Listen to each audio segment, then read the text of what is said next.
دا پستور سپینی لاری دا جانان کلی ترسی کپلی دا محبت یہ فرمان کلی ترسی. السلام علیکم ورحمت الله وبرکاته. فواد خان د کوزې پښتونخوا نه سلامونه را لیږلي او د سلام نه وروسته لیکلي چې زه دوه پوښتنې لرم. لومړنۍ پوښتنه مې دا ده چې د ماسخوتن د لمانځه نه وروسته صلات تسبیح لمونځ کیږي او که نه؟ او دویمه پوښتنه مې دا ده چې ښځه د حیض په حالت کې د استغفر الله او د سبحان الله ذکر کولی شي او که نه؟ د لومړنۍ پوښتنې په ځواب کې دې باید ووایم چې تسبیح لمونځ د نورو نفلي لمنځونو په شان نفلي لمونځ دی او نوافل په شپه او ورځ کې له مکروهه وختونو څخه پرته په هر حالت کې جایز دي. د لمر ختلو په وخت کې نه کیږي، د لمر پریوتلو په وخت کې نه کیږي او د لمر اوړېدلو په وخت کې نه کیږي.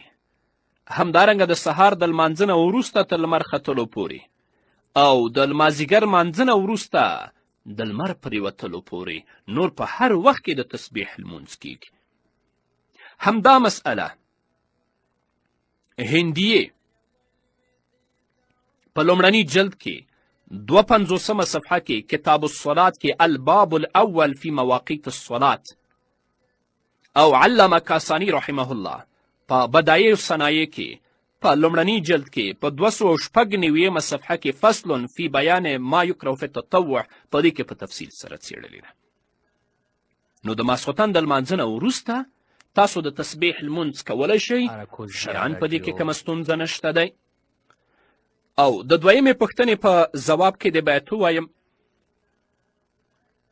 چې خویندې د میاشتنۍ مریضي په وخت کې د قرآن کریم تلاوت نشي کولی، اما په دې کې تسبیح، اذکار او استغفار ویلی شي، شرعاً په دې کې کومه ستونزه نشته. حتی علامه ابن عابدین شامی رحمه الله په رد المحتار کې په لومړني جلد کې په 293 صفحه کې لیکي چې سورې فاتحه په نیت د دعا سره هم لوستلی شي.